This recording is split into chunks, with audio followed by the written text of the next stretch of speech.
or afternoon or whatever time it is that you're watching this. I want this video to be a little bit different than my normal thrift flip video. I'm only going to work on one project for the day, and I'm going to try to give as many details as I can. I want this video to feel more like a beginner's guide to thrift flipping. I do have a video already up kind of giving the basics on how to start sewing. So hello and welcome. My name is Bianca, and this is a place to inspire and to be inspired. I love all things crafting and creating on a budget. So this is the top that we're going to be working on today, and the brand is Jones New York Country. And it has this black gingham pattern, and then it also has black embroidered flowers on it. And I thought for today we would try to maybe turn this into something kind of like one of these. Personally, I don't love the length of these sleeves, so I'm probably going to cut them and turn them into short sleeves. I could also turn this into a tank top, but I figured I'll just turn this into a short sleeve top. And then down the road, if I don't like it as a short sleeve top, I can then just turn it into a tank top after. But I think real quick, I'm going to show you guys what it looks like on, just so that you guys can see where the starting point is and how much bigger it is from my normal size. So for reference, I'm normally a size small, and this is a 12 petite. I don't really know how petite sizes work. If you do, let me know what 12P would be equal to in like normal sizes. I'm not really sure. But like I said, I'm normally a small, and this is how it fits on. So I would say this fits like a relaxed size small, maybe a medium. Let me know if you guys would agree. Also, I get a lot of comments on the tank tops that I wear. This is from Amazon. I have it in like 6 different colors. It's not even an exaggeration. I have it in 6 colors. I also have it in yellow, but it's dirty right now. These are so comfortable and buttery soft. I also get questions on the bras that I wear with them, and those are also on my Amazon storefront if anyone's interested. If you ever hear background noises in my videos, it's probably him, because usually where my camera is set up, he's directly behind it. So he's either eating his food or cleaning himself, and then I have to pause what I'm doing so he can finish. Otherwise, it would just be duck ASMR. He is purring so loud right now. I would be shocked if you were not able to hear it through the camera. I'm just gonna button a couple of these to keep it together. The first alteration I wanna make is gonna be under the arms. Where the bottom of the arm is, it's just a little bit low for me, and I want it to be a little bit more fitted under the arms. And just from me pinching under the arm, I can tell that I am able to take off at least 1 inch. So I'm gonna do 1 inch on each side, and then I'm going to carry that inch down the side here on each side. And I think I can carry that 1 inch down the arm as well. I'm gonna be cutting it eventually, so I'm not too concerned. But first I'm gonna lay this flat on my desk. I get asked a lot about my desk situation. I don't know if I've ever actually addressed it in a video, but I do answer a lot of comments on this. All this is a piece of furniture grade plywood that we cut to match the width of the bed. And when I say we, I mean Kyle, because I did not use the saw, he did. And then we sanded it down and stained it so that it had this color. The original color was like a lighter wood. I think the back side of this is still the original color, and it's great for saving space, especially if your sewing room or craft room is very small, like mine is. But when I'm not using it, I just have to lean it up against the wall, so it's not very pretty in the room. So for this part of the project, I'm going to be using this little ruler. The brand of this one is Fiskars, and I got it from the craft store. And I'm also going to be using this disappearing ink, which is also from the craft store. And this one is Sewology. And I will be linking all of the supplies that I can on my storefront. So to take in the arms, I want to first put this inside out. Right here is where the underarm and the side seam meet. And I'm going to start by taking in 1 inch. So I'm just going to mark 1 inch here. And I'm going to mark 1 inch here. And now I can just connect these together. And now I can do the same thing here. And now I can show you guys how I will set up my sewing machine to do our straight stitch along this part here. So for this project, I'm going to be using my Singer Fashion Mate. I'm going to try not to use my serger at all for this project. So if I do need to do a serged edge, I will show you guys how I do it with a zigzag stitch on my standard sewing machine. And in case anyone is wondering, I think that this is a great beginner-friendly sewing machine, but I do think it's time for me to upgrade. I think I'm going to be getting a Jerome sewing machine soon, just because I put so many hours into sewing every week. I don't think she can handle it. But for a beginner and just doing a couple projects here and there, I think this is a wonderful sewing machine. This fabric is a little bit stretchy. It's not super stretchy, but it does have some stretch to it. But I think I can get away with just doing a straight stitch. And I have my tension set to a 4, and my stitch length is between a 3 and a 2. Also, my thread is standard all-purpose 100% polyester thread. You could also do all-purpose cotton thread if you wanted to. And now I'm going to sew doing a straight stitch following the line that we made earlier.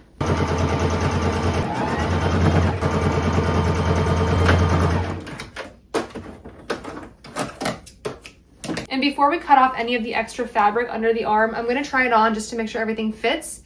And if it does fit, we can do the same thing to the other side and then cut off the extra fabric. So this is the side that we altered.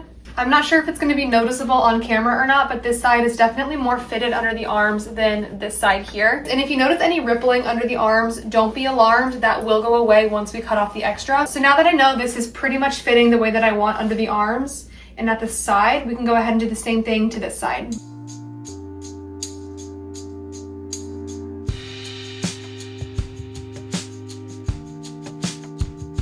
Now that we've taken in each side here, I can go ahead and cut off that extra. I'm going to leave about a 1/4 inch seam allowance, and then we can go ahead and use our sewing machine to kind of seal off that raw edge.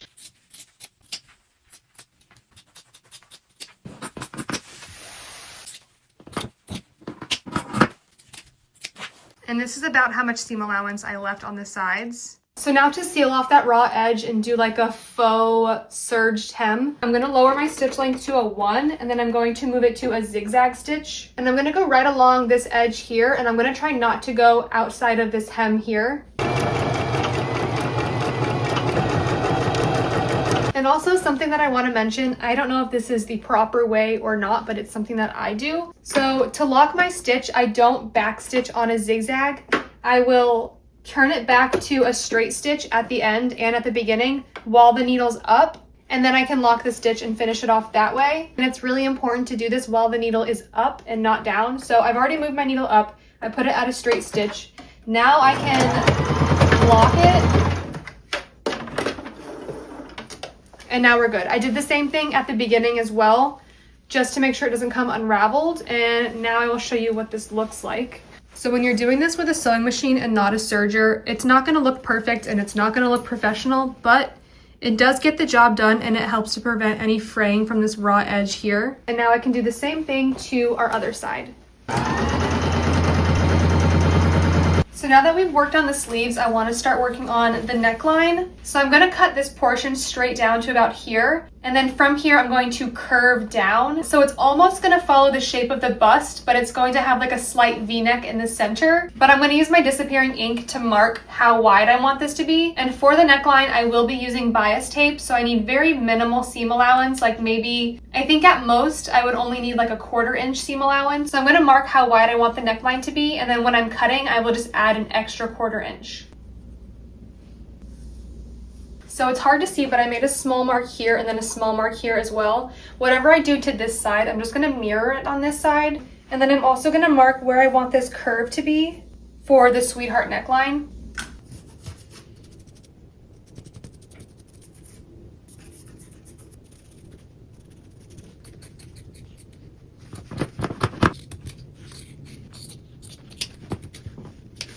I realized that was probably really difficult to see because the pattern was pretty busy, but I think it's gonna make more sense once I button these first couple buttons. So now you can kind of see how like the sweetheart neckline is coming together. We still need to add our bias tape to hem this, but I think before I do that, I'm going to work on the sleeves, and I need to decide how much I want to take off the sleeves. I want this to have like little cap sleeves. I only want this to have like 1/2 inch under the arms for the sleeve. So if I add 1/2 inch for seam allowance, I will only need to cut 1 inch under the arm in front of this seam right here. And then for the top of the sleeve, I think I'm gonna leave about 4 inches.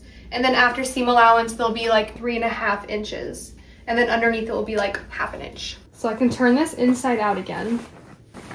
So this here is the top of the shoulder, and then this is where the underarm is. And for the underarm here, I only need about 1 inch. And then off the top, I'm gonna measure about 4 inches. So now I can make a line from this mark at the bottom to this mark here at the top.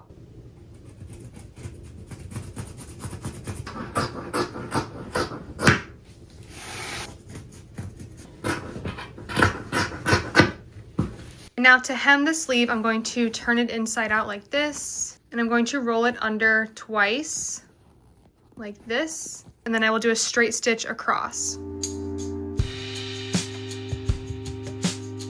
For hemming the sleeves, you can either roll it under twice, pin it, and then just sew one time all the way around, or you can just roll it under once, sew all the way around just to keep it in place, and then fold it under one more time and then go all the way around. But if you do it that way, you're just using extra thread, so some people see that as a waste, but it can help if you're a beginner to keep your lines even. I don't think that there's a right or wrong way to do it. Whatever is easiest for you and whatever gives you the best results.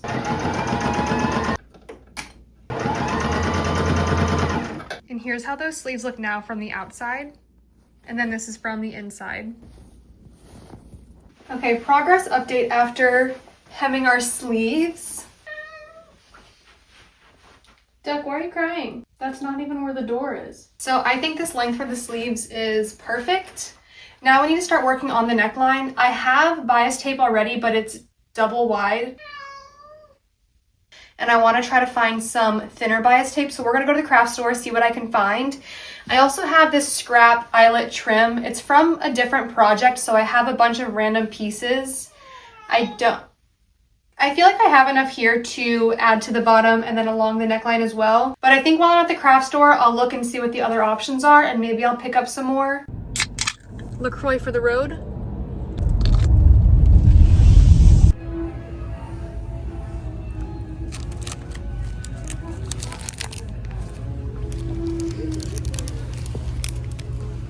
So I ended up getting an extra yard of the eyelet trim just in case.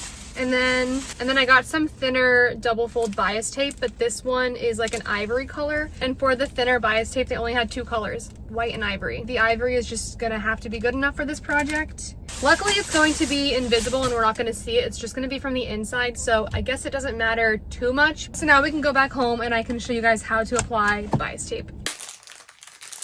So this is double fold bias tape, and I'm just gonna open it like this, and I'm going to pin it with the good sides together all the way around the neckline. So I'm gonna start in front here where the buttons are, and I'm just gonna start pinning it all the way around.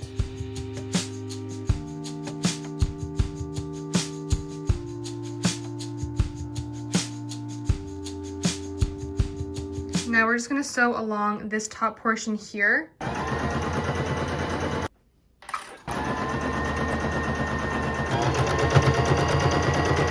And once you're finished with that part, this is what it should look like.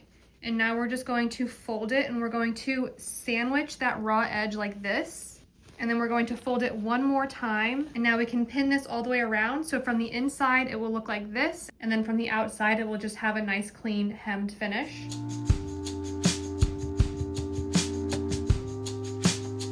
Okay, and now this is what it looks like from the outside, and here's what it looks like from the inside once it's clipped. And now we can sew along this one more time, but we're gonna sew close to this edge here.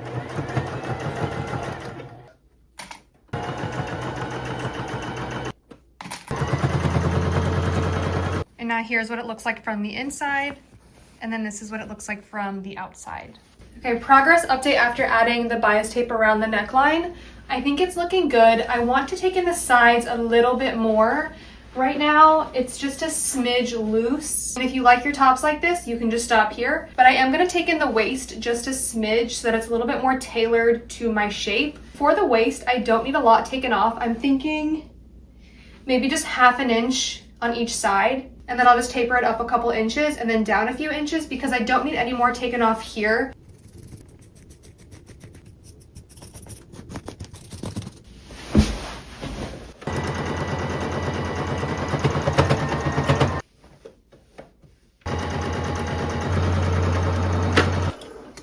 And now for the bottom hem, I want it to come just below this button here. I'm gonna take off about 2 inches from the bottom. So I'm gonna mark 2 inches all the way across.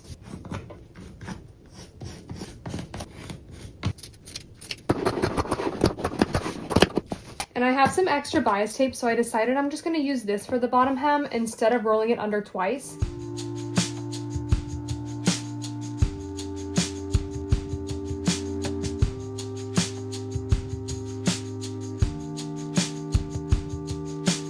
These are all different lengths, but I think that I can get away with using these two for the sleeves, and then this one I'll use for the bottom, and then this one I can use for the neckline. I don't want to use this entire trim. I feel like it's a little bit too ruffly, but I'm thinking maybe just this bottom portion here So I think maybe have this part sticking out like this. And then after I attach it, I'll just cut off the extra.